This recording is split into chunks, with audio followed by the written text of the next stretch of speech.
Welcome to Got Grass, conversations with the legends and leaders of bluegrass.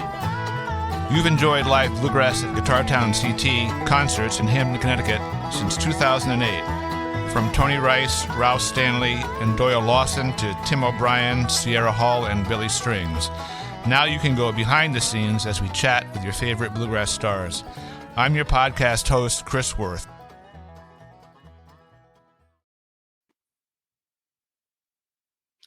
Well, I want to welcome Grant Gordy to Got Grass. Good to see you, Grant. Good to see you too. It's great. I'm really happy to be here. So before we start talking about music, I want to talk a little bit about children, because you have a son now who's, what, a year or a little over? I don't remember exactly. Yeah, just a year and 5 months now. Yeah. I don't know you all that well, but I would guess that you're pretty interested and amazed by babies and like being a father. You seem like the kind of guy that would be amazed by babies. I was. Well, I didn't have much opportunity to hang with a lot of children before Elias was born. And so I was curious from a reverent distance, I would say. And then, of course, he arrived, and you're in the weeds. And he's been so great. Like, it's been, and as I'm sure you know, like, we're only not even a year and a half in, and there's, I think about what it was like a year ago. It was so different, and I think about what it was like in the first few months of his life. It was so different. Every stage is distinct, and yet they all blend into each other. And what I'm finding is he's like really funny, and he's fun. He's really like generous, and yeah, it's incredible. We just started daycare, so he's like ready to. I mean, he's clearly ready to like hang around with other kids, which is cool. Like, he's ready to have some community, which is also kind of intense because we're like letting him go out into the world by himself for the first time. I remember, yeah. Well, that's pretty good. I think our first one or second one went into daycare at like, I want to say 10 or 12 weeks or something like that, because we were both working full time. And there was a daycare near where my wife worked at the hospital, but yeah, was kind of crazy.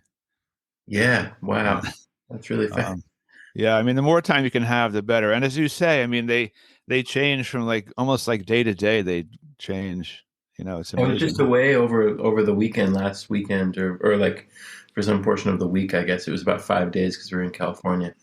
And it seems like his language is like a little bit different since, he's like a little bit more vocal, and, like some of his gestures are a little bit different. It's like, I mean, it's just the rate at which his brain is developing is just astonishing, Yeah. Does he have any words besides probably mama and papa, that kind of stuff? Got mama and papa. Sometimes when we're both together, he'll say mappa. He's really putting it together. Yeah, literally, yeah. And yeah, he's got like cat. He's got hat. He's got help. That's a good one. The other day we finished breakfast, and I was like, "Oh, are you all done with your food?" And he kind of whispered, like under his breath, he was like, "All done," like he was practicing saying "all done." That's amazing. He's an apple. So I mean, he's got a lot of words. Yeah. So how does that work with your lifestyle as a performing musician? I'm sure at first you kind of had to take a stop, right, when he was first born. Yeah, I taught a little bit, but basically didn't work for the first. I want to say 8 or 9 weeks of his life, something like that. I was just completely home. And then I think I went to Wintergrass. That was the first trip I took, which was, kind of, it was like a long weekend, but a long weekend. So, it was 5 days or something. And yeah, I mean, how it's worked so far is it feels like we're just cobbling it together as we go. I mean, my wife is self-employed. She has a psychotherapy practice. Mm-hmm. Um, but she's on a schedule with her clients, so we're kind of working around that, and we're really fortunate because her folks are pretty close by. They're up like in the Berkshires, so Mm-hmm. and we live in Brooklyn, New York City, and so and obviously they have a great relationship, so they want with Elias, like they want to be near him and stuff, and so we've been really lucky that we've been able to lean on them a little bit to help out if I need to go away. And no major disasters with scheduling so far, but it feels like we're kind of just making it up as we go, because and thankfully I don't do or I haven't done any really long trips since he was born. Like the longest, I guess, like last winter, Mr. Sun did ended up being about 2 weeks in total. And that was, Yeah. Just kind of make it work. I guess It's funny you use the word cobbling because I've heard other people use that word. It's a pretty good word. I think that's how all young parents manage. You just kind of wing it and you go and you get it done. You look back later and say, how did we do that? Exactly. But so in your life today, what's a perfect day like for you? A day off for you these days when you're not playing or teaching? What's your Man, it's hard to answer because I don't get many of those. Usually, if I do go away to play some gigs, then the time when I return is kind of like stacked up with the lessons that I didn't do when I was away, and then maybe gigs, might have gigs in town, and so I don't really have a lot of just days off. But that said, hypothetically, yeah. I did. I mean, every day I get up when Elias wakes up, which could be anywhere from 5:30 to 8. And I go in and change him and put his clothes on and turn on the coffee machine and make coffee for my wife and me. And if all other things being equal, like no other distractions or anything, like it's nice to just have some relaxed space in the morning where we can just hang out together and just kind of snuggle in bed. I mean, Elias likes to get a little bit restless because he wants to run around and do stuff. Yeah, I guess that's only going to get worse as he gets bigger. Yeah. But he's still, he's still pretty snuggly. So that's nice. And man, but I just kind of like to practice, and it's nice to like take a nice walk.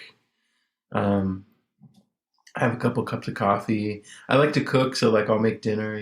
That's pretty much it. But that's not unlike most days. So I guess I've got a pretty good life. Yeah. Well, it's funny because most people I've on the podcast I've asked this question, and they usually say, "Well, on a day off, I like to play my instrument," or it's like that's what people like to do when they're musicians. They like to play, so that's relaxing and fun, and that's it. It's good. It is. It's like it's a weird balance that, like, I mean, for me, I don't know about you, but for me, it started as this thing that, like, I wasn't thinking when I was 13 years old about wanting to be a performer. It wasn't like I don't remember that being like on my list of priorities at all. I was like, I wanted to like turn into the instrument and understand, what was going on and how to create, how to create. Right. And that was the motivator. So that's never gone away. Yeah. So many of the people I've talked to were mostly bluegrass players, grew up touring with their family bands, and they were touring at age 6 and 7. And, I mean, that was just a life. And they say they didn't really choose the bluegrass; it kind of chose them. That's the way life was. You played festivals with your parents on weekends and went on in the bus, and that sounds like it wasn't really your path to music. No, not that so much. No. Festivals were definitely like more of an aspirational event when I was, it was more of a thing I became aware of as a practitioner. And once I was kind of out and starting to play some gigs, it's like, oh yeah, like I was living. Well, I'll back up a little bit. Like, we didn't have a lot of money when I was growing up, so like I got, my dad gave me a guitar when I was 13, and but like they didn't send me to lessons or anything, so I was kind of on my own. But also, my dad's a really good player. Like he flat picks and he played like blues and stuff, um and so he didn't really teach me that much, but occasionally I would like ask him a question or um but mostly he just kind of left me to my own thing. And yeah, it wasn't like we weren't like going to festivals or that kind of thing. And so I was your kind of standard like sit in your bedroom and go, thing. Which is that's the plight of the American guitarist as far as I'm concerned. And I was, into your Led Zeppelins and your Allman Brothers and that kind of stuff. But my dad did have like Church Street Blues when I was growing up, and he had some like Nashville Bluegrass Band records, and so Cold on the Shoulder was another big one. Those two, particularly those two Tony records, were really big. Like I heard those a lot growing up, and like I heard Doc, like I knew Doc, the sound of Doc's voice really well, and so that stuff was definitely in the periphery. And then I bounced back and forth between parents a lot and moved and was really itinerant. And I moved back in with my dad when I was 16, and we started playing together. And that was like this big moment of acceleration for me, where he was like and again he didn't really like teach me in the sense of like here's how this goes. He would just play really fast, and I'd have to try to follow him. Mhm. And I don't think it occurred to him. And he would also like switch. He'd just like start soloing, and then he'd switch to comping, and then he'd play the melody, but not at like really places you would expect those things. He just whatever he felt, kind of the stream of consciousness thing, which I maintain was really good for my like instincts musically. It's like, okay, I got to follow whatever is going to happen. But like he kind of knows some fiddle tunes, so I learned, just through osmosis, like Whiskey Before Breakfast and uh, your standard stuff like not Yeah, Salt, Salt Creek or so. Salt Yeah. Creek. Yeah, Red Hair Boy. Like so, learned a couple of those tunes. Um, and then he, for a birthday, he got me this 3-disc David Grisman retrospective called DGQ 20, Hmm. and that was like the thing that totally like, as Mike Marshall often put it about the original DGQ record, it took the top of my head off. Yeah.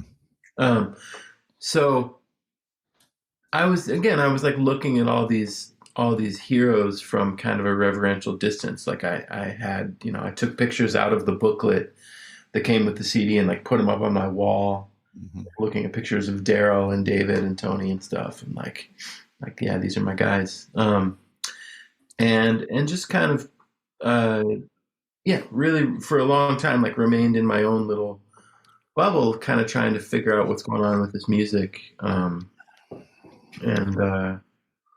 and only later I moved to Colorado, and I was living. Eventually, I moved to Denver because that's like makes sense, be in the city, and started like playing gigs and stuff and meeting folks. And then I started going to the Rocky Grass Festival, which is kind of one of the big ones in Colorado, and again, sort of an aspirational thing. It's like someday it'd be cool to get to play this festival. Hmm. Hmm. Yeah. So when you played with the David Grisman band, I've heard stories about how you knew the music really well. You already were familiar with a lot of his stuff, like you weren't having to learn it.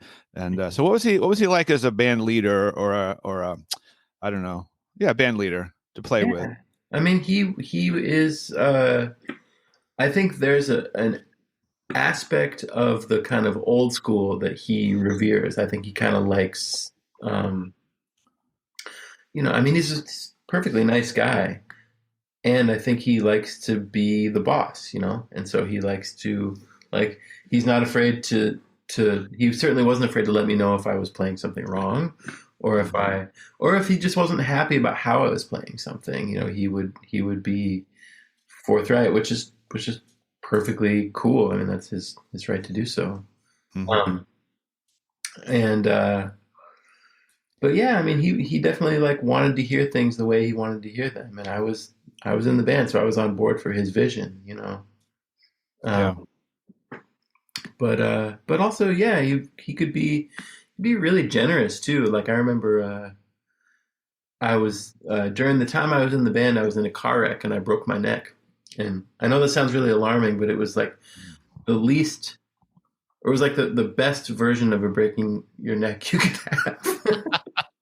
That's a good way to put it. In terms of like clearly I'm not paralyzed and you know whatever. Right. I like fractured the little wing that comes off of C2.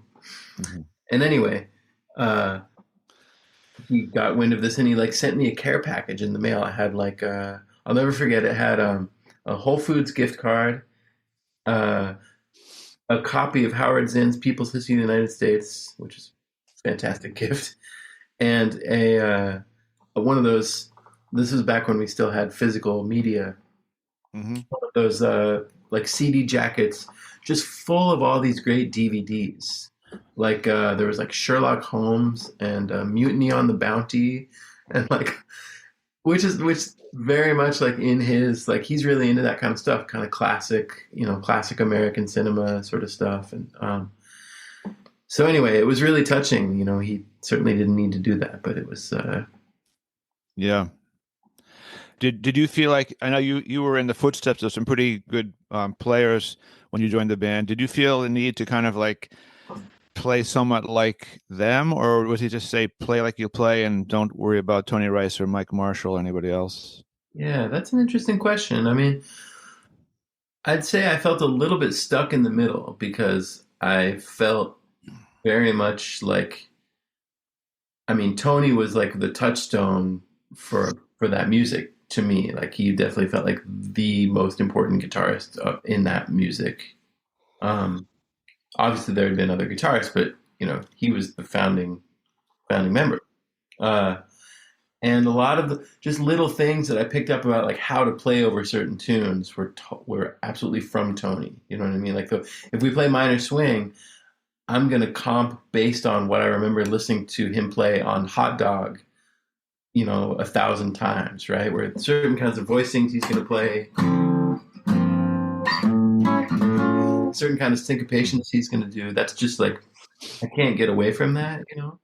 Hmm. So there was that part of it, and I think David appreciated that you know, I really did my homework. I really, you know, I knew I did. I definitely didn't like solo like Tony or try to sound like Tony, but his style left a big imprint on me as kind of a starting point.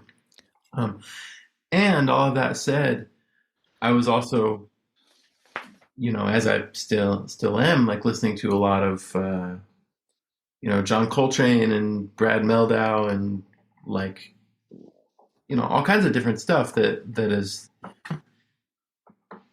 all things that are influences on David. But I think I was really pushing in some of those directions, and so I would you know I was really trying to like sometimes really pull on the harmony or play a lot of like all like chord substitutions and that kind of thing.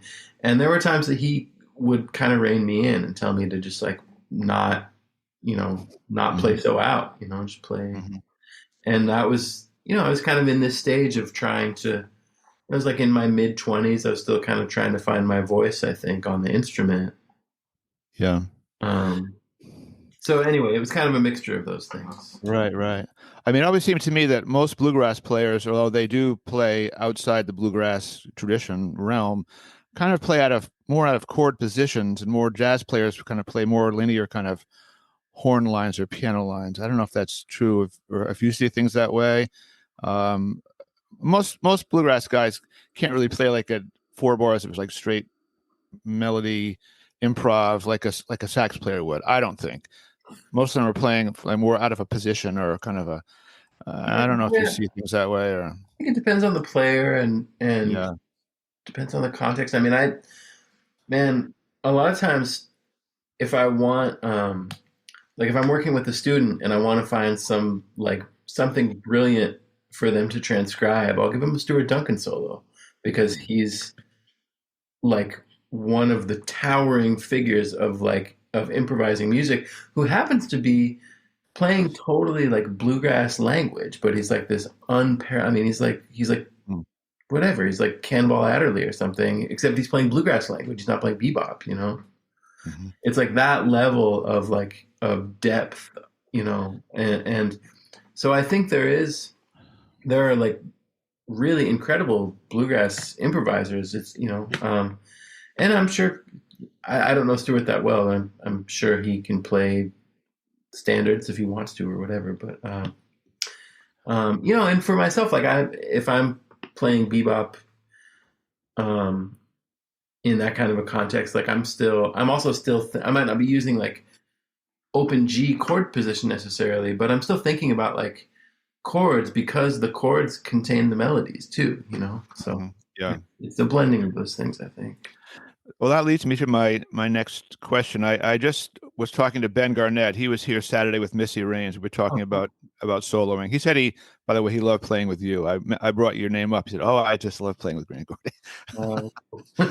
But we were talking about his views on improvising, and how he looks at it. And he talked about all these factors that are kind of there: the song, the tempo, the key, the mood, how he feels, the other musicians, etc. So when you're about to take a solo, is your mind kind of churning with ideas, or do you just try to turn it off and just play? Like I know it's probably a hard thing to answer, and it might differ from song to song, but that fascinates me, and I think it did him too. Like the whole idea of how do you solo? Like, what are you doing Yeah, exactly? yeah, it's a great question. You know, two things come to mind immediately. One is I watched this this great saxophonist Chris Potter was asked that question, and he said that's really hard to answer because I'm totally paraphrasing, but it was something like I have to answer using the English language, but I'm not thinking in terms of English language. I'm thinking of music, Right. which I think is totally true. That like so anything I might put into like understandable English vocabulary is an approximation of whatever that process is, right? Yeah. Um, so that said, to quote another saxophonist, Charlie Parker said, um, "There's a really famous quote from him that says, like, you learn you learn everything, you study everything, you learn your scales and chords and everything, and then you forget it all and you just play." Hmm. There's like an expletive in there, but the I think the point really it's easy to just kind of like rattle that off as like this pithy thing that Bert said, but I actually really believe in that, and specifically what I mean is like we do all this like an analysis when we're practicing, like we're really evaluative and we're really critical, and probably like and we're trying to like take stock all the time when we're sitting to practice and work on things, and that's really important. But then if I'm actually playing, what I want to do is play, I want to have fun, and I want to not be like judging myself, and I want to not be like calculating. I want to just let music happen, because the best gigs are not the ones where I feel like, or the best solos even, they're not the ones where I feel like, man, that was so cool that I fit in that lick that I was trying to fit in. The best ones are the ones where it's just fun, right? Yeah. I guess music is supposed to be fun, obviously, for the performer and the listener. I mean, it has other aspects too. But as you say, I mean, words don't really describe music very well. Words just describe words. I mean, that's It's a weird thing. I mean, same thing with like pitches. I talk about this a lot with students, like having relationships with the different pitches in the triad, for example.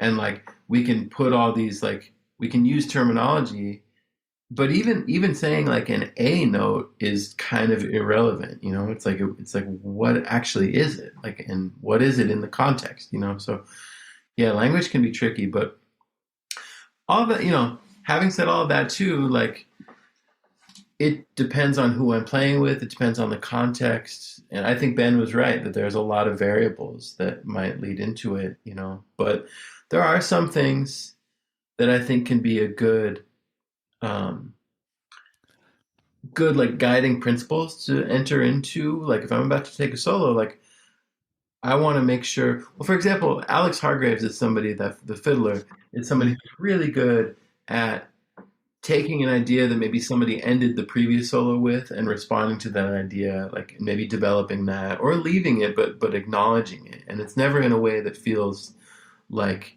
contrived or like he's parodying. um, but I've played with him a lot over lots of years at this point, and that's the thing I've noticed. Like that's the strength of his. He's got great ears, and he'll develop, based on what's coming at him. And to me, whether you do that or not, whether you say, okay, somebody ends their solo with da ba doo ba ba da ba da, and then maybe you could go da ba doo ba da da da ba or whatever. Like whether you do that in practice or not, the salient point I take away from that is that I want to be listening as consciously as possible, right? And it's like, and strangely, there's a weird inverse relationship between like how much and how well I'm listening and how much I'm focused on like check out all the stuff I'm going to do and throw at you, Yeah. So yeah, it's pretty complex to analyze with words, but as you say, probably the best thing is just to forget it and play, and then that's where music comes out. Yeah, and we do our work in the practice room, right? And like try to like hone our skills as much as possible. And then, it's a thing I've been working on for a while, just trying to like delineate for myself between like practice mindset and performance mindset, because I've definitely fallen prey to staying in that like self-critical mode even when I'm like on a gig, and then I just feel terrible about myself and my playing, and that's not good for anybody. Yeah. It's interesting because I've been teaching a couple of bluegrass courses locally at this school. So they're musicians who are learning, and they just want to memorize a solo at home and memorize it and play it. And I said, no, just play. You don't have to memorize. You can memorize it at home. That's fine. But if you memorize it at home, you're probably going to mess it up playing it live because there's people around. You're not by yourself. So I try to encourage them just to like you say, listen and just play, and something good or bad will come up. Doesn't really matter. It's just all in the learning. But I think that thing that you just said to me is like the most important, that like something good or bad might happen and it doesn't matter, because I think that people get really hung up on like, well, oh sure, just play, but like what do I play? And the answer of course is like, well, just try something. But you have to sort of have in place this attitude that's like, if I try something and it sounds, I don't like to use the word bad, but like it sounds weird or unintentional, like that's okay. That's okay. Yeah. I totally believe in that. Like sometimes weird stuff just happens, and it's all right. I'm sure a lot of the great moments in music and art and literature came about because people thought they messed up and they said, wait, actually, that's Absolutely. Absolutely. Yeah, absolutely. So when you're teaching not young, but learning students, maybe bluegrass or just in general, what are a couple of things that you try to impress on them, like from the beginning, that are important for guitar students who are, they want to improve, they want to play bluegrass or bluegrass, newgrass, jazz, whatever.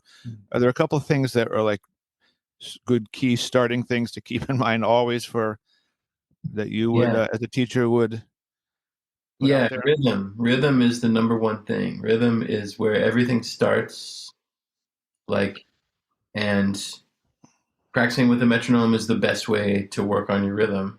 And it's not really about, it's not about making your playing more metronomic. It's about just like sharpening your awareness, but yeah, rhythm is the beginning of everything, because rhythm, I mean, literally like if you vibrate a string, like that is a rhythm, right? Like this is more or less 440 vibrations per second, right? Like right. Literally a rhythm. So that's where all music starts. And knowing a melody or knowing how to solo or what to play in a solo, all those things can be defined by rhythm, and they should be, because rhythm is like, to paraphrase somebody, it's rhythm is God's way from keeping everything from happening all at once. That would be, yeah, that would be pretty bad. I was interviewing Larry Sparks, and he said, when I solo, I'm trying to make the guitar sing the lyric. Of course, he's pretty traditional bluegrass guy, but he said, I'm really thinking about the lyric and making my solo a human voice singing the lyric rather than trying to play some crazy riff or something. I thought that was an interesting way of looking at it. That's totally beautiful, man. I remember hearing, I was talking with Russ Barenberg one time, and I remember him talking about he would give students the assignment of transcribing a vocal melody on the guitar and trying to like really get all the inflection or get all the like subtlety of dynamic and everything, and really try to nail that on the instrument, which I think is like such. I've done a little bit of that, but definitely more with other instruments than with voice. But I think that's a Yeah. powerful practice, Yeah. Right.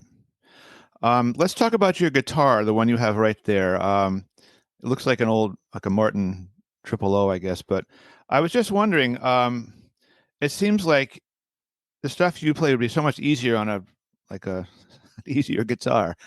I don't know. I just seems like that guitar would be harder to play the lines and things that you play rather than like a jazz guitar, let's say. Like an electric guitar, you mean? Yeah, like whatever. I see. Um, Well, yeah, I mean, I do play electric guitar as well, and but because I mostly play acoustic, even my electric is like set up pretty robustly, So, mhm. but I'm still, I've spent the last whatever 20 years of playing electric gigs, like trying to figure out how to not play too hard, Because of course, when you come from the bluegrass thing, you get that right hand going, like So it feels Yeah. like I'm trying to have a pretty different technique when I play electric. But um, yeah, I'm really lucky to get to play with a lot of pretty sensitive musicians, where it feels like we're trying to always give each other room to feel comfortable to express what they want to express. And so it does, a lot of times, if things are feeling good, it doesn't feel like I have to work so hard to you know um, to get out what I'm trying to get out. And acoustic is what's appropriate for a string band. So I would never show up to like a Mr. Sun gig with an electric guitar, because I mean, maybe if I wouldn't do it without telling them, that's for sure. Yeah, I was wondering about that. Whether I mean the guitar you play has that kind of traditional string band bluegrassy look about it. It's got the pick guard, it's got the shape, the color. Um, is that important to you to maintain that kind of that look, or is it just because you love the guitar and the way it plays and the Yeah, sounds? I love this guitar. This is made by Hiroshi Suda, who lives in Osaka, Japan, and he built it for me and sent me an email and said I'm building you a triple. Oh, like I didn't ask him to, but he did, and he knew that I had been playing this 44 Martin Triplo 18, and so he built it kind of modeled after that, and I got it from him in 2019, and I totally love it. I play it all the time, um, and it just, man, it feels really good. It sounds good. It feels like my voice, and that's the thing that I love about it. Is it's like, and yeah, it looks like looks good and everything, but I don't spend that much time. I mean, I only look at kind of the parts that I need to look at. Gotcha. So, if you could have sat down and played a few tunes with any musician or group in the history of American music, is there anyone you would have loved to have sat down with and jammed for a while? It could anybody. That's an interesting question. I don't know if I've ever thought about it that way. Um, I mean, I think the experience of getting to hear Charlie Parker in person would have been pretty extraordinary, I Mm. think. Um, and or for that matter, why not just sit down with Bach? You know, apparently he was a great improviser, and so maybe I would just bang out like rhythm changes while he improvises a 5-part fugue or something. I mean, there's people that like I would have loved to just hear in person, you know? Like I don't even feel like I would need to participate. I just want to hear them do their thing. Yeah. Yeah. Do you have a favorite jazz musician, either future, present, or past? I mean, I personally grew up listening to swing music, but I love Oscar Peterson. I love watching Oscar Peterson and Ed Thigpen talking about like trading off one's ideas and work, listening to each other. To me, that is like the ultimate. And Ray Brown, I love that trio. Just So the way they, it's unbelievable. But do you have a favorite or a jazz hero that you? I can't say that I have a single favorite. I feel like there's especially, that music is so vast and there's so many different like, you know, uh yeah, I mean same thing with like what people put generally under the umbrella of bluegrass. Like my one day you might want to listen to Bela Fleck and one day you might feel like listening to Alison Krauss and one day you might feel like listening to the Stanley Brothers and all of those are going to be really different experiences, but all valid and good, right? And I think it's the same like that. Man, that uh what is that Oscar Peterson trio? Uh oh, Stan Getz and Oscar Peterson, you know that record? Yes, I do. Like that is one of those ones that it'll just immediately make you happy, you know? And like Mm. there's no it literally just doesn't get any better than that. But there's I can think of a bunch of records that it also feels like, yep, it just doesn't get any better than this. And one of those is not better than the other. They're all just so, I mean, I feel that way listening to Brad Meldau or something sometimes, just like uh yeah, I can't really say favorites, but I really love I love a lot of music. Yeah. My current favorite is the pianist Christian Sands. He's my favorite. I've listened to very little of him. I need to check more of him out. He actually plays in Connecticut at the Side Door Cafe in Old Lyme at least once a year. And Wow. his brother Ryan is also a fantastic drummer. So when they play together, but yeah, he's my current favorite jazz guy. Wow, But cool. yeah, Cool. he's cool. This is a little bit of a topic change, but I saw an interview you did with some guy from Jazz Guitar Magazine. He basically said to you, he said, "You didn't finish high school. You didn't go to college. Why are you so smart?" He kind of was kind of basically his question. I thought that was it just cracked me up. Like I don't know, it just seemed like a weird way. Like what was he getting at? I don't know. Do you remember that or no? It was I remember that interview, but I don't really yeah. remember the question. What did I say? Okay. I don't even know. I just was so kind of taken with that with the question. Like I don't know. I didn't even know what he was trying to say. Like how could you be not go to college and be so intellectual? Or I don't know. It was a weird. It was a weird question. I don't know how you. Let's move on. That if you don't remember, not even worth talking about. Not even worth talking about. I was just talking to Missy Raines at the show on Saturday, and she said that sometimes what they make from selling merchandise at the shows is the difference between breaking even and making a little profit. Like it's so tight as a traveling musician. I mean, you're trying to sell CDs and get paid for the gig, and all these things you do. You teach and you record and you sell T-shirts. But I was kind of shocked that someone of her stature was still like living close to the edge financially. I guess a lot of bluegrass players and jazz players are. It's just it boggles my mind in a sense that that's what you have to do to survive in the business these days. Yeah, it does sometimes feel like probably there's somebody of every generation that feels this way, but it does feel sometimes like my generation surely must be like the last generation that's able to like keep any kind of like a fingernail claw digging into the possibility of still making a living and not being one of the really famous, like genuinely famous people. And that's probably not true. There probably people will continue to find ways to do it. Um, but it definitely, seeing the complete like devaluing of recorded music Mm. that's happened within my lifetime, even within my professional lifetime, I think. Um, which, granted, I was not seeing any of the benefits of like CD sales like before there was streaming. Like Hmm. I didn't really make a record of my own until 2010, I think. Um, and I don't think I think it's 2010 or whatever year. Anyway, it was like, and that was my first record, so I didn't sell like a bunch of those.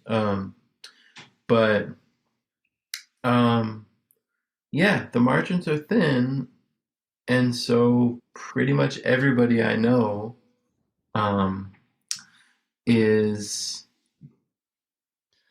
diverse, has diversified in some way.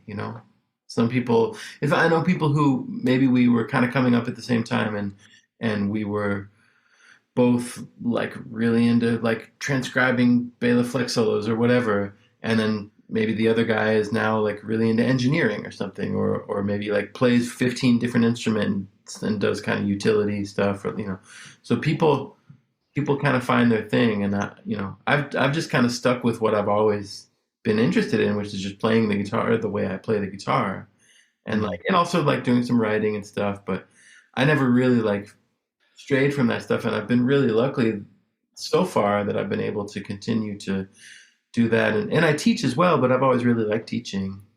Um, but I don't know. I mean, it's a marvel to me that people are still able to figure it out. Me too. I mean, I see all these young bands traveling around in vans and driving all over the country and trying to find places to stay to save a few bucks here and there. And yeah, I marvel at it. I mean, I admire it. I know it's hard, hard life, hard life. Yeah, I mean, you kind of you definitely have to love it. You have to love the music so much that you're willing to put up with the like 75% of stuff in the lifestyle that has nothing to do with music, or maybe more. And just, man, you know, there's so much stuff. It's like you got to spend time on social media, and you got to like, you know, yeah. There's a lot of other stuff that be just like that goes into just trying to be a person who plays an instrument in the world and can Yeah, still play the right. rest.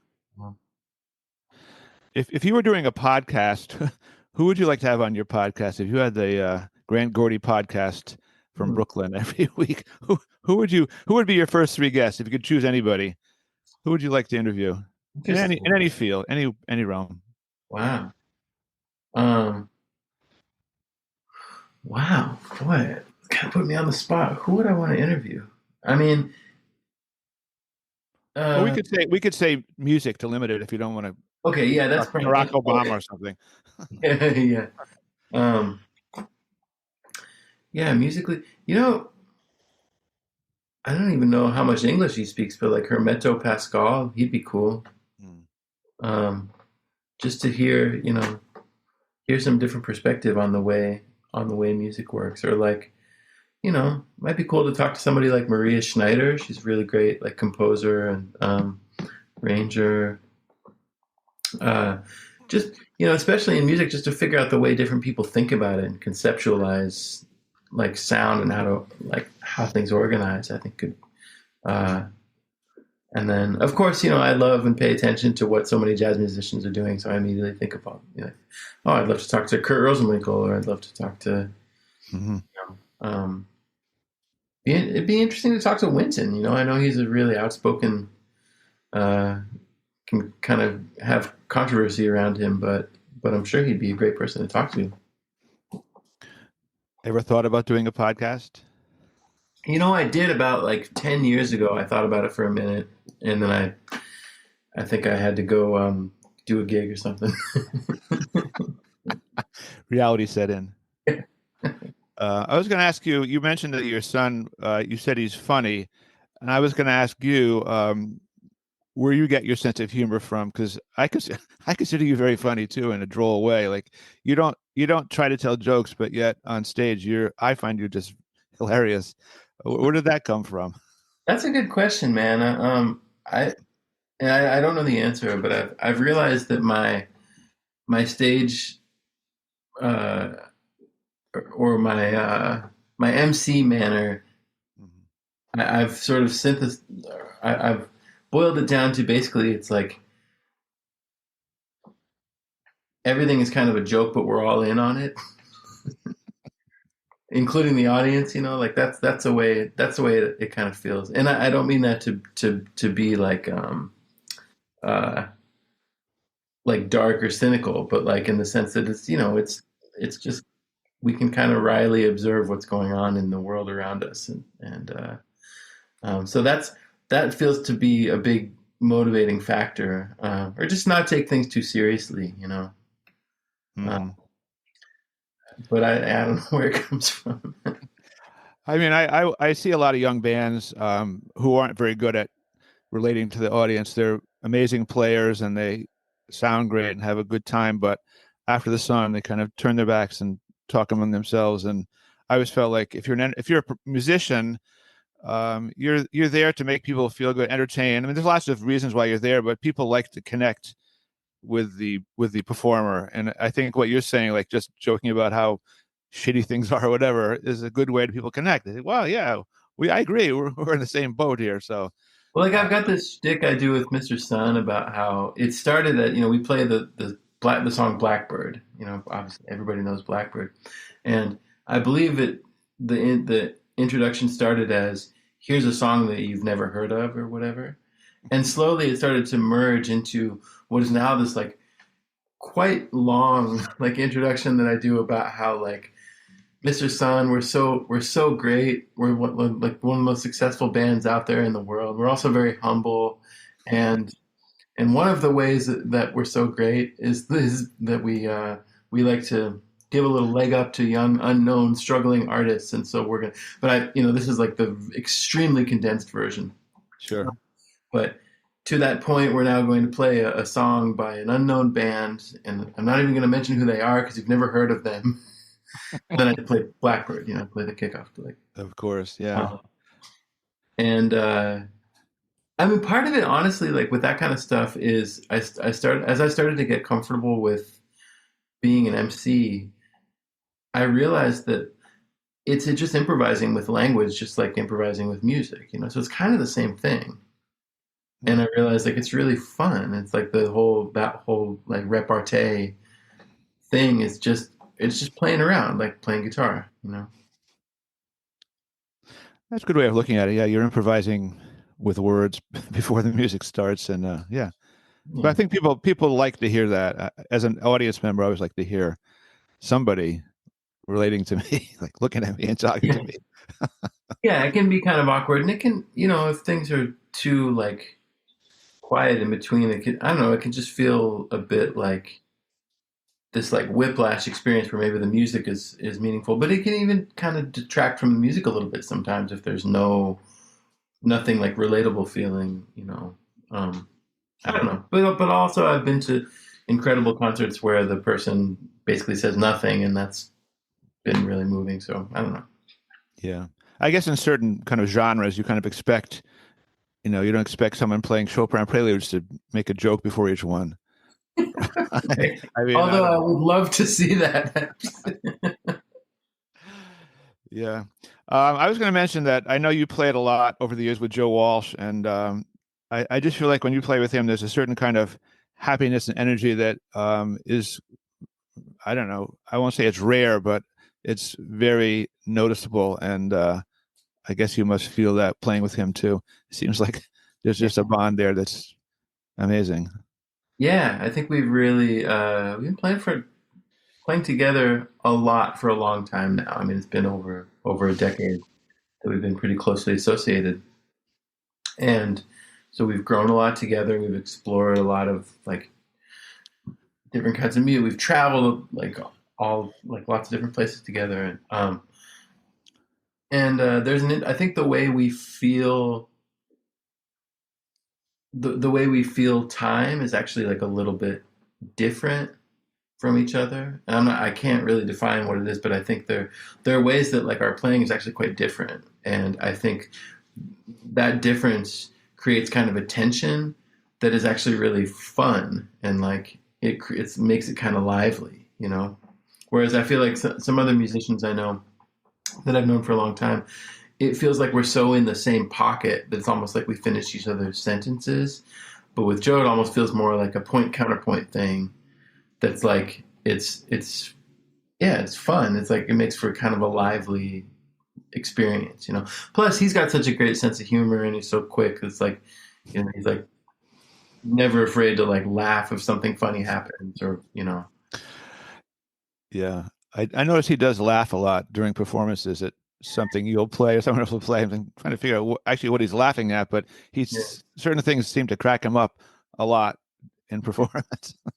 Yeah. In fact, that's the thing Daryl often says about Mr. Sun is like our defining feature is that we're just trying to crack each other up, and that's kind of what that's almost like the mission of the band, which Yeah. might be a bit of an overstatement, but I appreciate the spirit.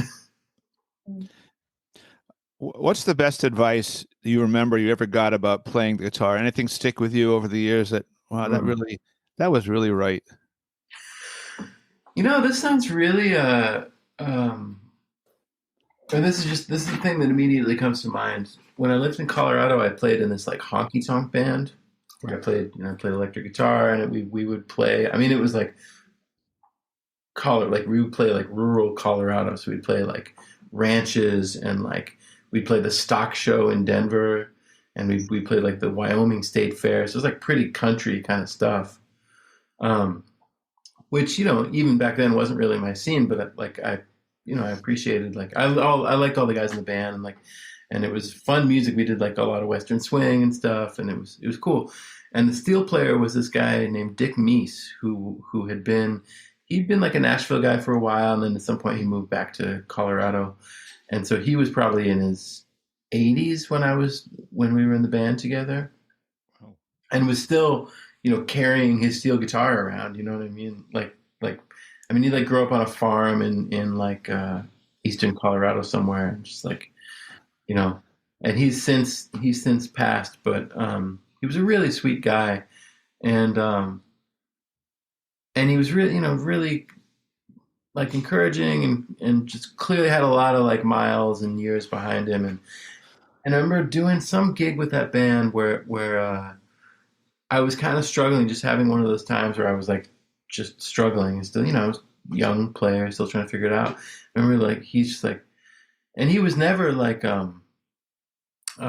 he was just always really nice, I guess is what I'm trying to say. And he's like, sometimes you got to show that thing who's boss. And he said it in a sweet way. He wasn't like being like a jerk at all.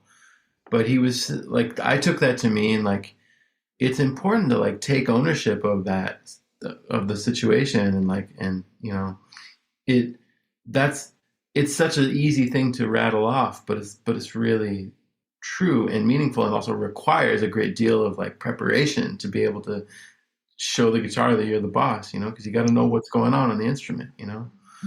But that was like, for some reason, that's stuck with me. Like all these years later, it's like that's kind of the deal. Like if I'm going to play, I want to play. Maybe another way to put it is I want to play with intention. Or the players that I love the most are the people that I hear so much intention in what they play, because it's what they're playing, what they hear. They're not just wiggling their fingers around. So yeah, Interesting. That's a good answer. I like that one. Yeah. Anything on your kind of bucket list or goal for the next like 4 or 5 years? You have something that you're working towards or would like to compose or play, or I don't know, play with, or anything like that? yeah. I made my first like electric guitar record this several years ago, like 5 years ago, um, and it was just like standards trio with bass and drums, and I would like to maybe do an electric thing where I'm uh, maybe with like a larger band. So like, 'cause I really like the idea of writing kind of for multiple voices, where you have a little more than just like, uh, okay, here are the chords, here's the melody, you know. and that's beautiful, and certainly that there's nothing wrong with that, but it's nice to maybe have like, okay, well, you can have some chords, and then there's a melody, but then there's this other melody that happens on top of that, and then maybe it moves into this thing where this is a harmony, then there's like a counter melody that the bass is playing, or there's a lot of options for how you might voice things. And playing without drums, which is the main thing that I do most of the time, certainly when I play acoustic music, there's no drummer, and so it requires every member of the band to be the drummer at all times, right? And so I like, I'm aspiring to get a situation going where everybody's a little more freed up to maybe be a little more melodic, and so that's something I've been thinking about over the last little bit, is working towards a project like that. And obviously, living in New York, there's so many great horn players and piano players and drummers and stuff, and so no shortage of people to call on. So yeah, that's probably the next thing I'm going to try to do. It's the amount of time that I have to dedicate to anything has changed drastically in the last year and a half. So as this goes on, I'm learning like how to manage my time in a different way. Yeah. You need like a MacArthur grant or something for $500,000 to be able to take some time off and write. And well, we're winding down here. Is there any question that I should have asked you that you'd like to expound on that I didn't ask you, or you feel like you've put yourself forth pretty well here? I think I've done my best here. How's Guitar Town doing? We're good. I'm taking a little time off from concerts for a little while. It's 17 years now. This last show was the first one I've done where I did not have anything else scheduled. Wow. In 17 years. So, I mean, that's minor compared to how many gigs you play and do. But, for me, it's just a hobby, and it's fun, but it's a lot of work. Yeah. Absolutely. Yeah. So I'm going to take a little time and refocus and maybe get back to it in the fall. Cool. So, well, that's always a great hang. Yeah. I've enjoyed talking to you, and I certainly look forward to hearing your new project. I don't want to wait 5 years to hear it, though. But hopefully, it won't be that long. And hopefully catch up somewhere. Maybe one of your groups or whatever will come through the area. And I'm always happy to have you play here. So, well, thanks for chatting. It was interesting, and I'll send you the link to the interview when it's all set later today, I guess. And you can. Great. Listen or ignore, whatever you want to do. Thanks. Yeah, I can't wait to spend about an hour listening to myself talk. There you go. You might learn something about yourself. All right, great. Well, thanks. I'm going to turn this off now. So thanks again. Thanks a lot, Chris. Okay, take care. I hope you enjoyed our podcast, and thanks for listening. Visit our website, guitartownct.com, for concert and podcast schedules, or just to send us a message. We'd love to hear from you.